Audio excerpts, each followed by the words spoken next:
Hi, I'm reading my book that I've written because I'd like to get it out there quickly somewhere in the universe. So it's a short story written by myself called Loose Leaves and Tea. And here we go. I have the copyright on this book, Loose Leaves and Tea. Jane is a psychic and medium. She meditates daily and eats a plant-based diet. She has very strong gifts of psychic and intuitive abilities. She has had them even when she was growing up as a child, but did not understand her gifts very well, so it scared her and she had no support from her family. She was raised in a white-collar, upper-class family, and she went to Catholic grade school where the nuns were very mean to her.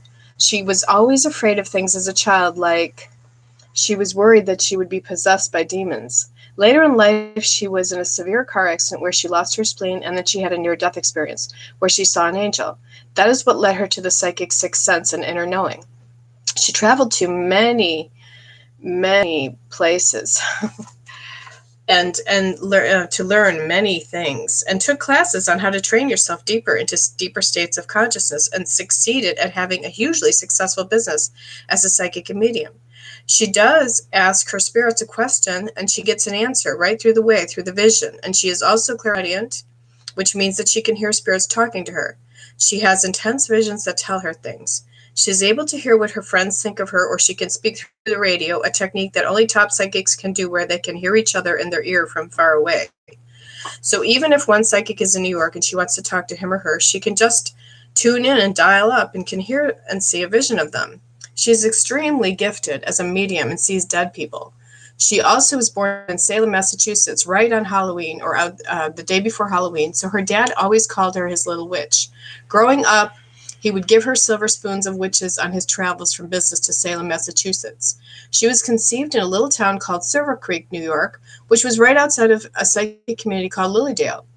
She loved to do psychic readings daily and help many people with her gifts. She even read for law enforcement and missing person cases. She lived in a small Victorian cottage in Richmond, Virginia. Her house had a southern charm with gingerbreading and shutters that were pink. She had a great chandelier in the dining room, many rugs from India, and Tiffany lamps in every room of the house. She loved collecting teapots, and she had teas from all over the world. She had Victorian-style vintage furniture with goose-down pillows and fabrics from Peru. She had statues of Isis, Sri Lakshmi, Ganesha, and many candles and tinctures of healing brews like nettles, mugworts, wormwood for her rituals and her magic. That morning, Jane awoke to a feeling of a vision of a great storm. She saw the swirling wind and the cyclone form into a tornado. She leaped out of bed and made her tea. It was her favorite chamomile tea with almond milk. She gently felt Chloe at her leg rubbing against and purring, and she went over to the cupboard to get his tuna to feed her also. Jane smacked her lips as she drank the tea with her honey. Yum, this is good, Chloe. She wanted to have company that day, even though the weather was looking uninviting. A storm looks a brewin', she said to her cat, Chloe. Her cat was a black Abyssinian cat, a breed originated from the temples of Egypt. Chloe nudged her leg lovingly and was hungry. Her black cat was a magical cat. It was her familiar, and every time the weather looked like it was going to be giving Jane a hard time, her cat would lay in the corner of the spare bedroom to the side of the house. She had magical altars in every room, and every altar in every direction, north, south, east, and west. The one in the south was for abundance, prosperity, and success in Jane's business. She owned a psychic and medium business. Her business proved popular by many, and she did at least 3 readings daily. She used to do 8 readings a day and parties every weekend, but she lessened that because of psychic burnout and did less readings lately. She ran a mystery school of magic also, and people would come from all over the city of Richmond to meditate and learn more on how to be intuitive, to tap more into their psychic abilities. She mostly focused on her clients, but tonight she was supposed to have the mystery school over in her house to meditate. Jane loved to entertain her guests and always had a great food, all vegan and raw, that she made herself. Rolled up oat cookies with dates and coconut flakes, cinnamon and nut butter, and coconut oil. She enjoyed cooking daily, and she ate a plant-based diet. She had herbal infusions in every cupboard, and she made nettles infusions, ashwagandha, and cinnamon latte. She was always working on herself and her psychic gifts, but had to really meditate a lot to focus in on cases for the missing or her clients before they showed up for a reading.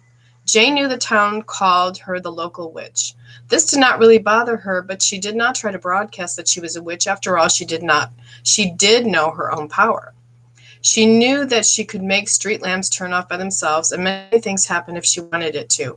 But she never abused her power, only stayed in the light, and she called it white light or magic, where she vowed only to help heal people. Like in the old days when there were midwives and healers with tinctures and remedies, the old witches that were misunderstood and burned at the stake, yes, and they were hugely misunderstood. She went down to her altar in the south and lit a candle and did her chanting this morning. Her altar in the south was to bring her good fortune, abundance, prosperity. It was a technique used by Feng Shui. She started chanting her regular abundance chant, Om Shri Kamala Vasini Kamale Mahalakshmi Raja Ve Vasini Svaha. She learned this chant was for abundance, and she learned it from a very powerful witch in New York named Rhea. She then did her normal routine and jumped up on her trampoline for a while. It was in her kitchen and helped cleanse the body of toxins. She drank huge amounts of water and was always working on peak health. She also held her crystals regularly to recharge her body and was always getting drained from channeling many spirits for her regular clients. But the crystals would always help recharge her batteries. She sometimes built crystal grids in her home and took photos of how beautiful they were. She burned her sage that morning also to help with the spirits and to invoke them. She also used Palo de Santo. Hello. Jane trained with the best teachers out there. She met up with John, her mentor, and he was a very powerful teacher and guru. He taught Jane how to tap into her psychic abilities. She was already born with powerful gifts, but she worked very hard on achieving them daily by meditation, proper diet, taekwondo. She once went on a spiritual retreat where she did ice baths daily and 2 hours of meditation blindfolded. It really helped her work through her blocks and opened her psychic potential up in her remote viewing even more. She continuously spoke through the radio to her teacher and mentor, John. She also did radio shows and even had a little television community cable access show of her own in her own hometown. Her grandmother was Maudie Murphy, and she used to read her tea leaves when Jane was just 5 years old. That's where she thinks she inherited some of her grandmother's psychic abilities. Jane moves about her house that day preparing to get out. She felt the weather forming in the vision that she had and swept up her cat Chloe under her arms and talked to her cat for a while. Chapter 2, The Tornado. She had an inner knowing that she was accurate on her tornado vision. Plus, her cat Chloe was trying to go back upstairs to sit in the corner of that spare room again. She glanced outside and saw a green sky and heard the locomotive sound that a tornado makes. She grabbed her cat and ran to the tornado cellar outside. The trees were swaying, and branches were already starting to break. She heard an owl hoot very loudly, outside, and she made a dash into the cellar. Her home was a 100-year-old home, but built with tornado cellars already coming with the original plans of the home. Jane climbed down the ladder with Chloe, clawing her onto the arm and holding on very tightly. The cat, Chloe, holding very tightly to Jane. The door over the top of her head was very hard to close. The wind started to swirl and howl around the cellar door, and she had a tough time getting it shut, but she managed to shut the door above and lock it with the lock. Chloe started screaming and clawing, and Jane settled her down and put her on the ground near the dirt. It was dark now in the cellar, and she managed to fumble around and find the lantern she left down there with the matches and lit the candles inside the lantern. The tornado was now going overhead of the cellar. She was scared, but managed to remain pretty calm, and then she looked over to her right and saw a dead girl in spirit, standing there. Jane was quite alarmed that she saw little Bella in spirit form, but she was used to seeing dead people lots, but this was odd during a tornado that a spirit would come to her. "Hello, I'm Bella," the spirit said. The ghostly haunting girl was standing there with warning and messenger-like eyes, staring right into Jane's eyes as if to give her a strong message. Bella was dressed in shorts and a blouse and also had a lantern in her hand, or what Jane thought to be holding a crystal that was lit up brightly. Bella's hair looked trampled and messy, and one of her pigtails was undone. and the other side of her hair was just flipping in the wind that was coming in a crack from the top of the tornado cellar. Bella had deep eyes that were in pain and blackened as if someone gave her a black eye. The door kept on making a bumping sound, but Bella started to speak to her. "You need to save the others. Please hurry. There is not much time left. They will not be safe."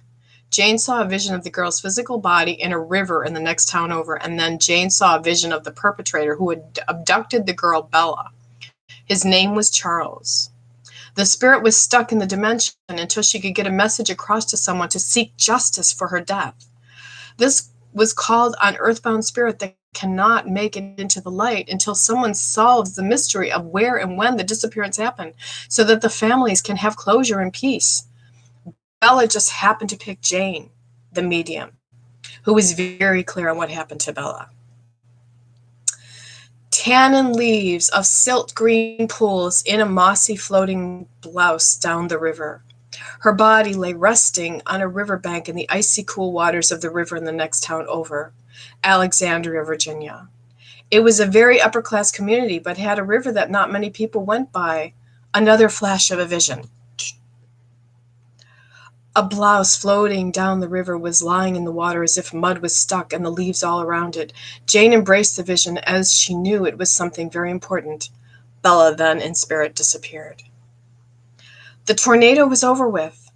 Jane, very shaken with her cat, climbed out of the cellar to see the damage. Due to the damage, she was not able to get inside her house very well, but managed. There was some shutters that blew off her home and tree branches laying over her garden. Then she had just planted those. Even though all of this and the earth was shaken around her, Jane smelled the scent of roses in the air. "Thank God that tornado's over," she said. The debris from the storm was very apparent, but she immediately ran into her house and called the local law enforcement that she had worked with in the past, so that she could speak to the detective in the children's sex crime unit. Jane also went right to her computer and logged into the Center for Missing Children Cases website and saw Bella's photo there. Jane got those pins and needles again in her body that told her that something huge in her life was about to happen to her. Jane got into her red Mustang and went down to the police station. In the road on the way there were many branches, but the tornado had not been that bad, really, near her. She walked into the station and asked to speak to Tom Hardy, the regular detective who worked on the missing person cases, but he was on vacation and there was a fill-in for him, Brad. Brad spoke to Jane that day at the police station, and he wrote everything down that she had told him. She had to fill out necessary paperwork to report a crime. It was already on record at the station in Richmond, Virginia, that she was an accurate psychic medium and had solved many a cold case. Brad was intrigued, but still a little skeptical. He had just gotten his promotion in the police force as a detective and started to work in the children's sex crime department. Jane went home that evening back to her cat and was totally wiped out and exhausted. She called her group that was supposed to come over for her mystery school and canceled it because of the storm. Everyone was scared to go out anyways. Brad had told her he was going to come over the next morning to follow up on the vision, the location of missing Bella. Jane leaped out of bed that morning nervous because she knew what she was to encounter and see. It was always affected her emotionally. Despite the uncomfortable twist in her stomach, Jane knew she had to lead the way for Bella to be found, but her anxiety was through the roof. Brad wanted Jane to go to the morgue, and she agreed. So when she opened the big metal doors to the morgue, she walked slowly down the icy cold hallway with the energy very intense. She looked at Bella laying there dead and saw another vision of other children standing over Bella in spirit, claiming that they were abducted and killed by the same perpetrator that killed Bella. She then went home exhausted and agreed to meet Brad again the next morning to go find the body. Brad arrived at 9 o'clock that morning. He was standing on the front porch and looked at the damage of her house and that her shutters had blown off from the storm. Brad shook his head. What a tornado. He rang the bell. Ding dong. Jane hurried up to open the door for Brad to come in. She had put on yellow clothing that day for illumination. She always picked a power color of the day to wear for each day of the week. She had on her mother's golden locket of a seahorse and she had a bright red lipstick on with no makeup other than that.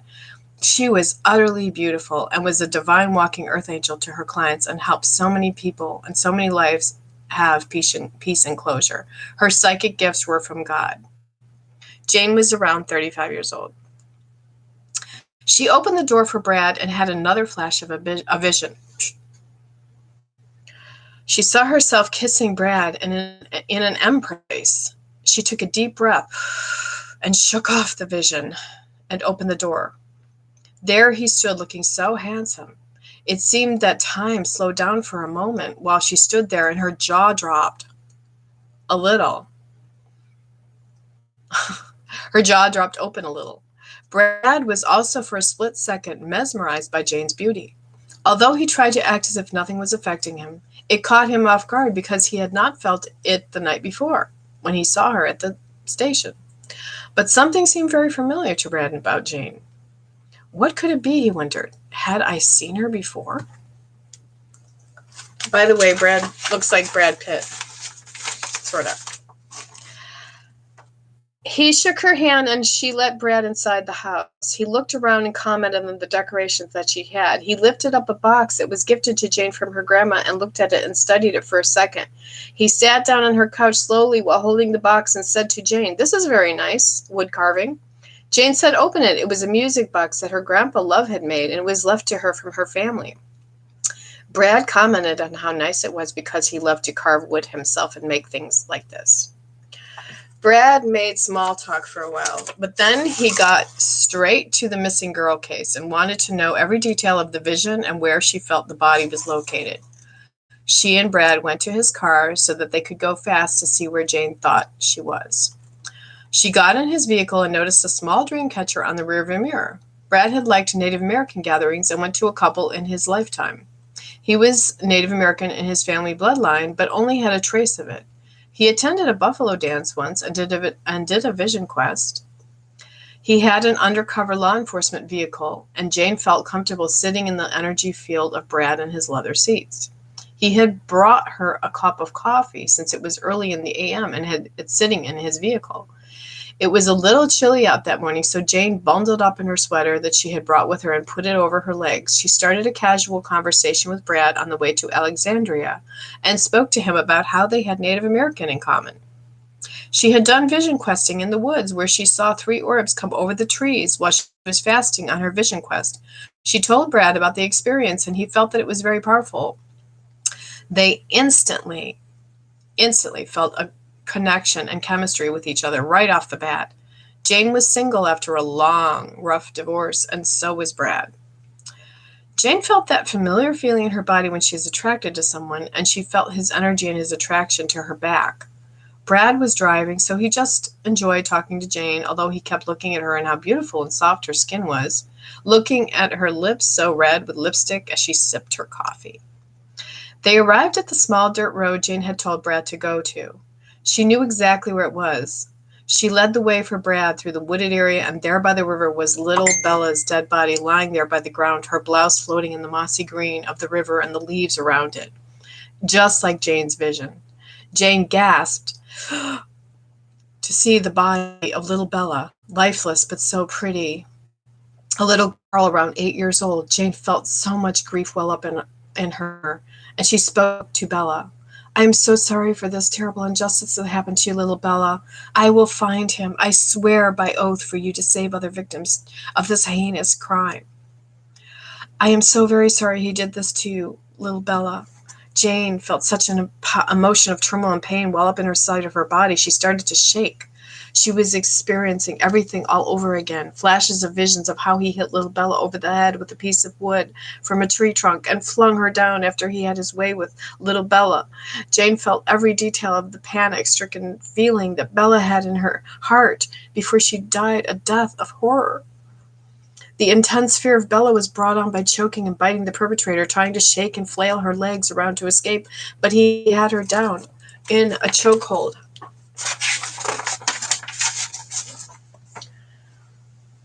At first, and held her arm down and then hit her over the head again and again. Bella's pure, innocent blood trickled onto the leaves, and Jane felt the coldness of the blood on her hands and face while she was remote viewing everything that had happened.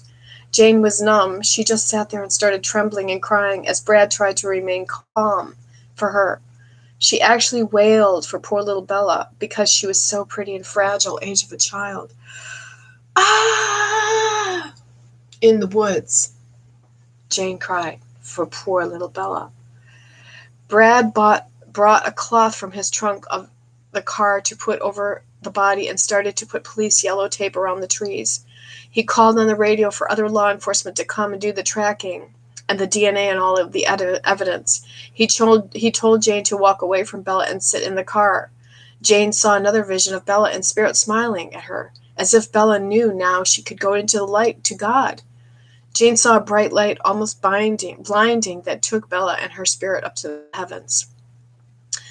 The police came, and the hounds, sniffing dogs, to do the tracking of the footsteps of the perpetrator and get the scent. The forensic unit did the dusting and the looking at the evidence, and under the nails of the girl was dirt as if she scratched the ground with her fingernails. Jane was totally exhausted at this point. It was so emotional for her. Brad took her back home as the other law enforcement did the work they needed to do to bring back little Bella's body to the morgue for the parents to identify her.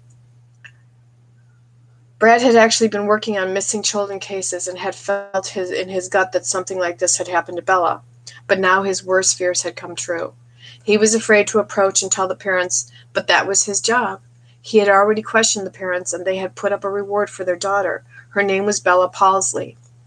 The parents were in severe state of grief already when Brad went to the door. We have a body, and we want you to come down to the morgue and see if this is your daughter.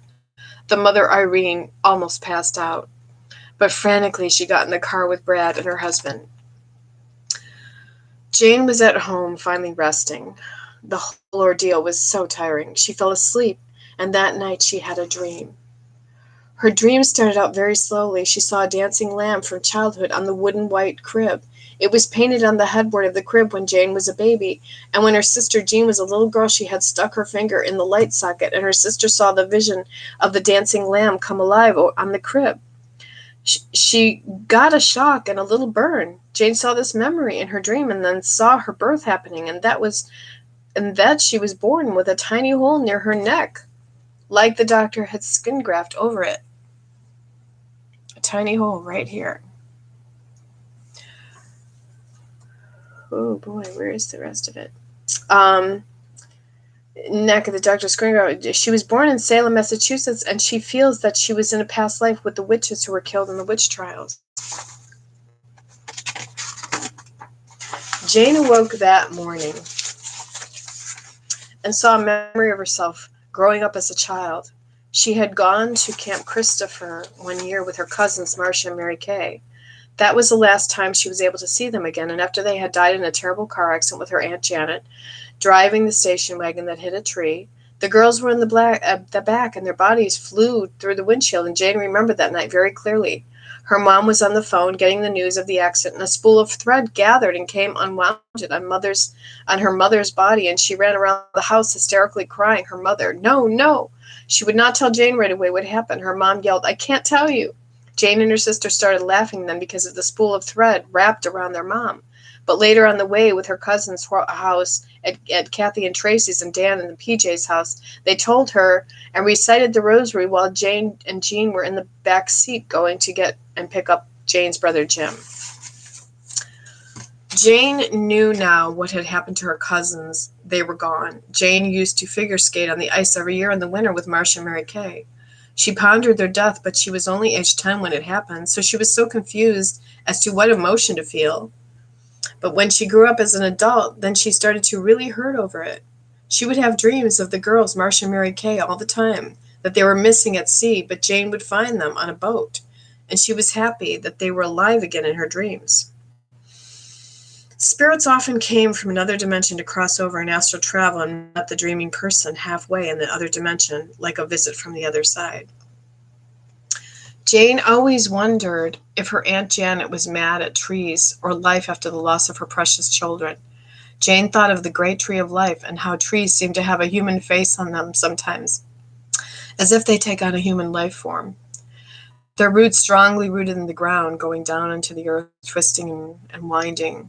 Their greatness, she thought of the Mayans and the many tribes used to go to the great tree of life to gain answers from it. It was like going to God. Jane often caught herself hugging trees and gathering the chi energy from them. Jane pondered more while laying in bed. She woke stiff and achy after all the stress of the visions and the power and the emotions of finding a young victim deceased and scared of her own power again, how accurate she was as a psychic medium. She also started to feel butterflies in her stomach about the feeling that she may have had for Brad, and she prayed by her altar in the east that morning in the other spare room. Her cat was purring and content. Jane's sister Jean called her and asked her if she knew what a will-o-wisp was. Her sister wanted to know what it meant to her. Jane thought of it as a sign from her sister. It was a magical, like that connection she had with her sister. It was a spiritual message to Jane. A will-o-wisp is a fairy sprite who came in the form of a beam of light. Also a phosphorescent light, and the will-o-wisp can lead you astray. That is what Jane thought about her path right now, as if she knew in her gut that she was going to be led astray by something soon. Hopefully not Brad and an attraction. She told her sister everything she had gone through lately. Her sister was stunned on the phone with her. Jane made her tea.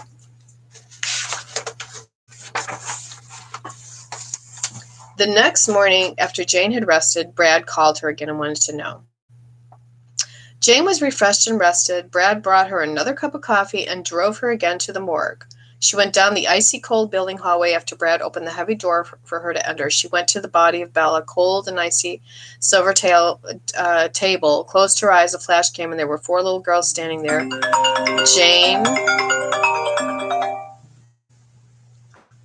There were 4 little girls standing there. A flash of the vision. Jane yelled out to Brad, "We have to act fast before he kills other children." Jane was not sure if these children were alive in the vision or their spirits were already deceased. Brad brought her back home, and he told her to pack a suitcase because Jane knew it was all the way in the West Virginia area that they had to travel to find the perpetrator and the other missing children. They may have to stay overnight, even in a hotel, because it was a very long drive and they would both be worn out. Jane and Brad were exhausted when they arrived the next day to West Virginia. She was very, very shook up, and anxiety was taking a hold of her, and she felt nauseated as they had to stay in a one-room hotel together because the other rooms were all taken. Jane was sure to tell Brad that they had to have 2 separate beds, of course. Jane started resting a bit, and she decided to take a shower, and Brad studied the map of where they were and where Jane thought her visions were and locations. Jane wanted to get separate rooms. She knew later that she had to remain cautious with Brad, and hopefully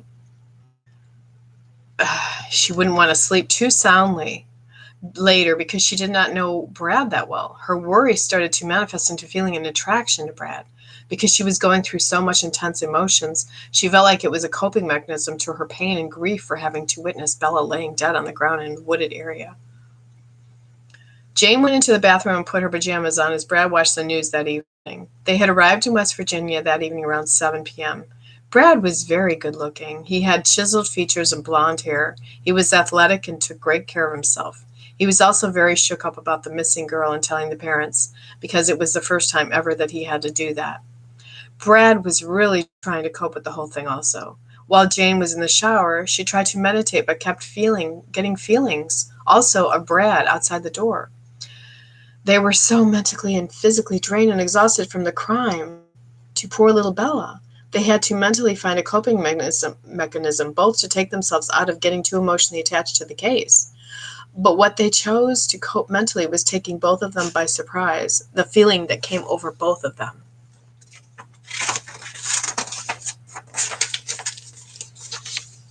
Brad now studied Jane's backside as she walked into the bathroom and shut the door. He felt his manhood rising up, and he tried to put a pillow over it, but it was really feeling those endorphins rise up, and his testosterone was getting all over the place, and the energy in the room shifted. Jane, being a psychic, could feel it on the other end, looked in the mirror and said to herself, "No, you are not going to give into this feeling of temptation or emotion. Plus, you do not even know him that well." She walked out of the bathroom and saw Brad looking so amazingly and shy, as if he was a little boy again. She heard a bird cat outside of the window meowing, and she thought of her cat Chloe at home. I can't stay long tomorrow, she nervously sat on the bed. I have to get home quick tomorrow to feed my cat. I had no one to feed her for me. Brad, nervous, also said, yeah, we will. We will just see what you feel tomorrow, and then I will drive you back, Scout's honor, and he put his hands up like a Boy Scout would do. Jane looked at his boyish grin and how he had a dimple on his chin. She smiled nervously at Brad and laughed a little and straightened out her energy and felt a little better. Brad felt better too, and they laughed together for a while and sat and watched the news in quiet. All of a sudden on the news was the information of the missing child, dead, Bella Pawsley. Brad was upset because they were not supposed to leak it into the news stations yet on the media. Brad tried to go to sleep that evening. He could not shut his eyes. Jane lay there also, and that familiar arousal feeling came over her at this time.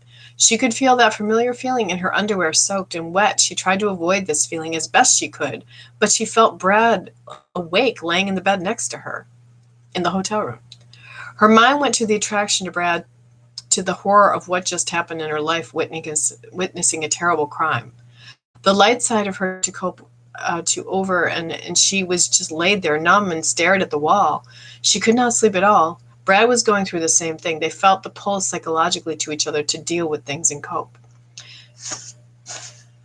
Jane even tried to put the covers over her, but the feeling inside her body was so strong that she melted, and her body felt as if warm fire was roasting inside her veins.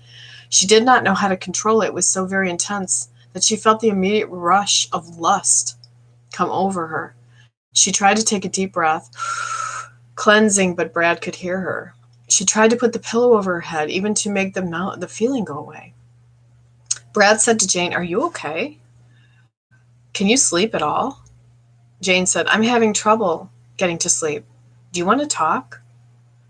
At this point, Jane could not even speak. Brad was having lots of difficulty wanting to just take Jane and swoop her up in his arms and lay on the bed next to her and make mad, passionate love to her that night and kiss her.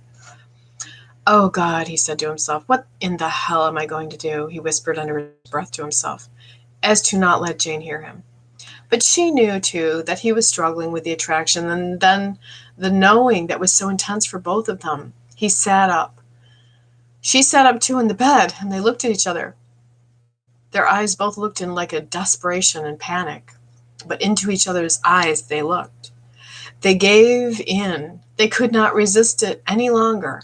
Brad walked over to Jane's bed and started kissing her. A long, romantic, amazing kiss. She mumbled, "I can't." He respected it and stopped. Then she gave in and passionately embraced him in a passionate, long kiss. It felt so amazing that she allowed Brad to rip her pajamas off, and they made love that night. Jane felt such peace in her body and pleasure and rapture all wrapped up into one. Brad was a great lovemaker and even went down on Jane and she had an amazing orgasm.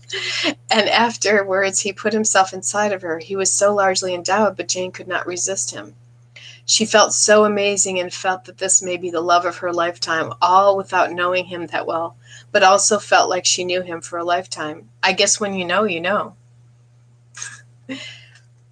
That's the romantic scene of the book. They held each other all night and barely slept, realizing the intensity of the emotions that swept over them. They were in love. That fast, they knew. They both fumbled to the coffee maker, not quite awake yet in the morning. They smiled again at each other, and Brad said, "Well, we better do this." Jane said, "Yeah, about last night."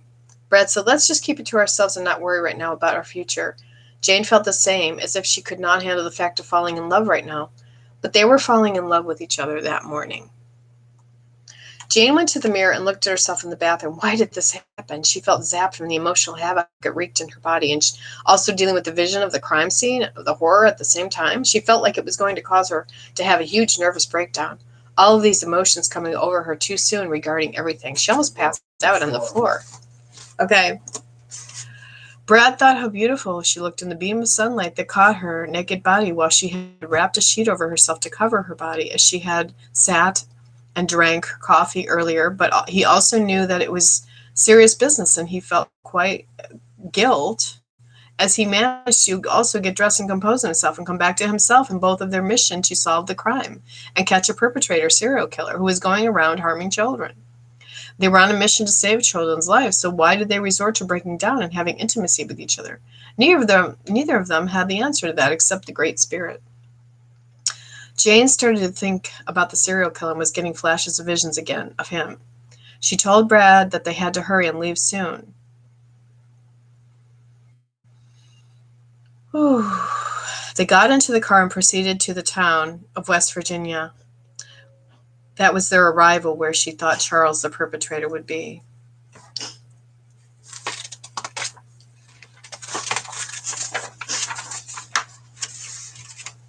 Charles,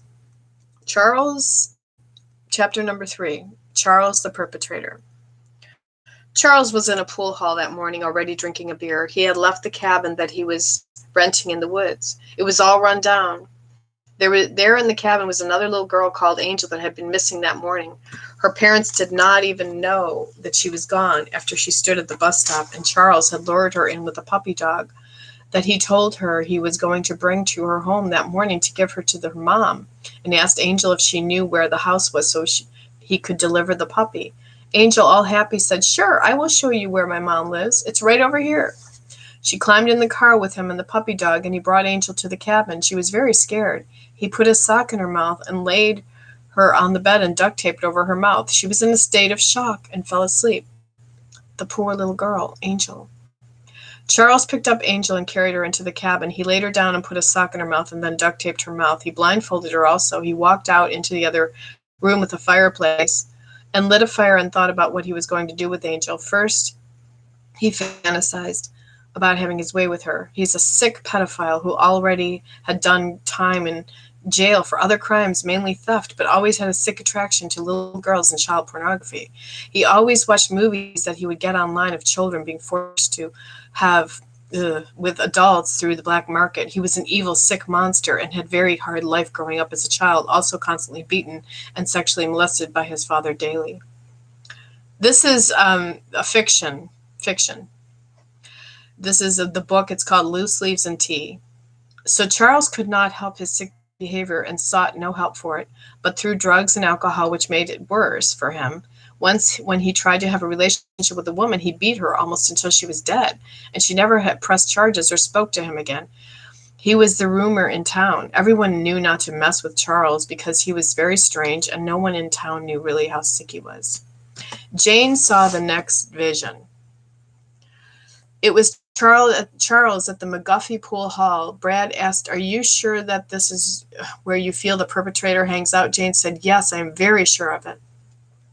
Brad and her drove to the pool hall, which was a very seedy-looking bar that was very run down. Brad got out of the car and told Jane to stay inside the car.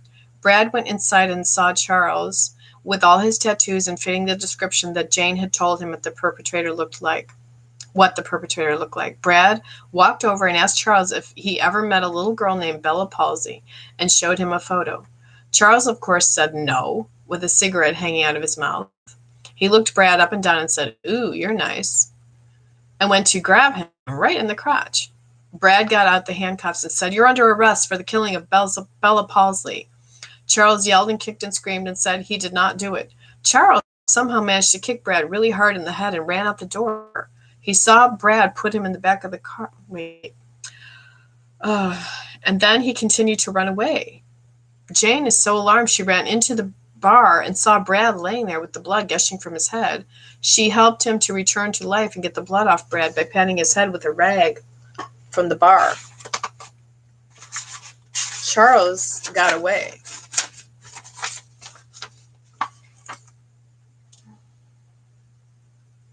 Then she had another vision, Jane. There was a cabin in the vision and the little girl, Angel, on the bed with duct tape and a sock in her mouth, asleep. As Brad started to get coherent again, he asked Jane if she saw him, and she said yes, that she saw Charles running out of the bar and heading towards some woods. Jane saw another vision of Charles getting ready to slice another victim's throat. She got another vision of the address that she could barely make out in her mind's eye, but she thinks she got the vision accurate of where the cabin was located. And she told Brad to go down the road.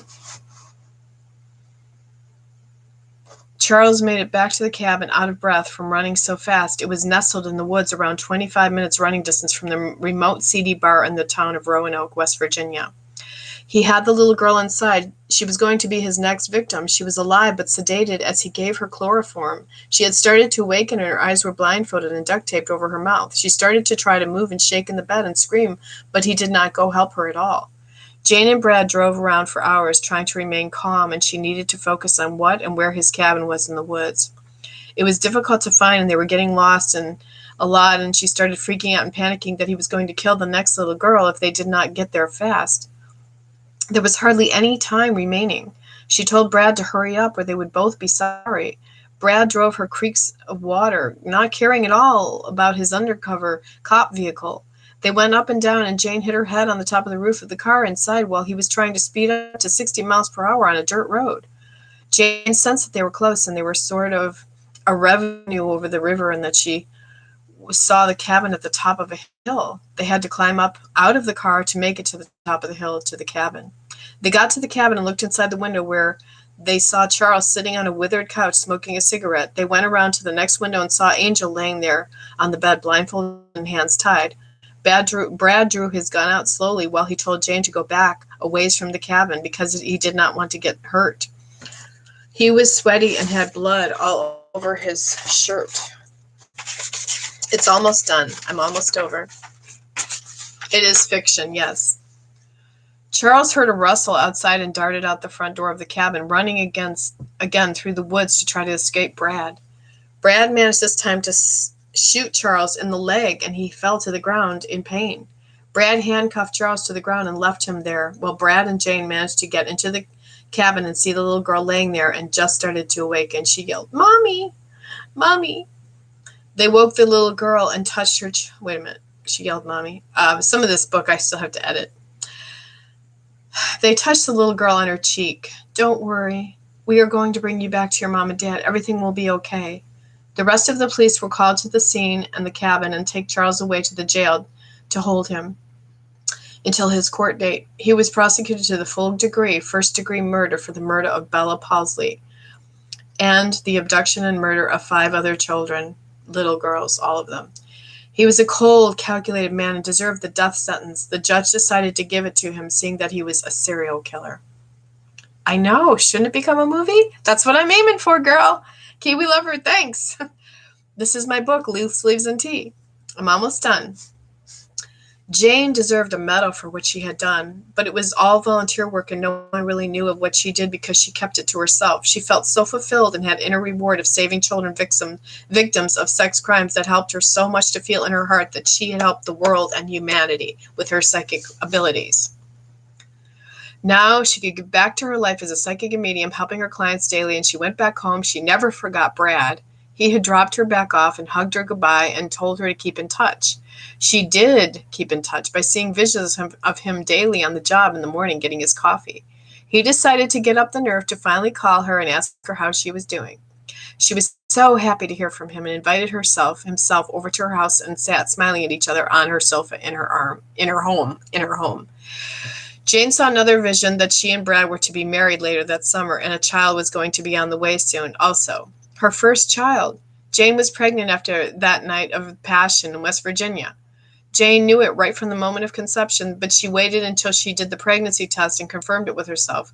But she had not spoken to Brad because they had tried to go back to their normal lives, but it was just not working. She kept on thinking of Brad all day and how she longed to be with him, and he also kept thinking of her daily and had an inner sense inside of him that he knew that he better act on his gut. They had fallen in love that fast. One night was all it took. When you know, I guess. With a psychic, it's even more powerful because she already knew. Jane and Brad were married later that year with only 5 months of knowing each other. Jane had a mystery school over, and Bradley moved in with her. Jane was pregnant also with their very first child. Jane could take a year off since Brad made enough money to support her. Brad was promoted to the FBI. The end. And they lived happily ever after. That's my baby. That's my book. The reason why I did it on a YouTube video was because something told me, just get it out there. I am trying to submit it as a short story to different magazines because that is what somebody told me to do. But yes, I would like this to be a movie someday. And it's basically about somewhat of my life, but then again, it's fiction too. And how Jane fell in love with a law enforcement detective because she helped with missing person cases. And yes, I do missing person cases. And yes, the Brad Pitt needs to star Brad in the role. I picked him as the person that I would like to be in the movie with. And this book, the short story book, yes, I totally want to manifest it becoming a movie. So thanks, Kiwi Lover, for feeling that vibe on that. Because yes, did you hear the part about the tornado in the beginning and how she was in the storm cellar and she saw the vision of little Bella, who was in spirit, and Bella led her to the body, and that's where she met Brad, and let it become a Lifetime Network movie. Yeah, that's a good idea. So I need to tag Lifetime, and I'm going to actually tag Tom Hanks because I know he directs and produces. I'm going to tag Ron Howard. I'm going to tag anybody I can who is in the movie industry that directs, produces, and writes movies. And you just never know, I mean, I do need to write this into a book, though, and get it copyrighted. And by the way, since I'm on YouTube, it's already copyrighted in my name, so nobody can take it from me. And let's do a prayer to the goddess. Thank you, goddess. All angels with your holy wings of protection, love, and the white light of the Holy Spirit now surround us, surround my book. That it became a New York Times bestseller short story and turns into a movie. Because this is my manifestation, so be it. Thank you for listening to me recite Loose Leaves and Tea. Love you all. This is my 5th big project. I'm getting emotional because it took me a long time to write this book and a long time to get edits, and it's so time consuming when you write a book. And it's a fiction book, and I love it, and I had fun with it. So Kiwi Lover, thanks for being here through the whole thing. Neelam, if you're still here, thanks for listening. I know it was a long book, and you guys probably got tired. And it's one of those things that you can put a book down and read it later when you're so involved in the story. And you had to listen to my whole video here on YouTube, so live. So thank you. And I will be going live again to answer questions and be back again as a psychic medium. But today, this was my intention, to put my book just out there in the universe. Loose Leaves and Tea. So be it. Have a great day.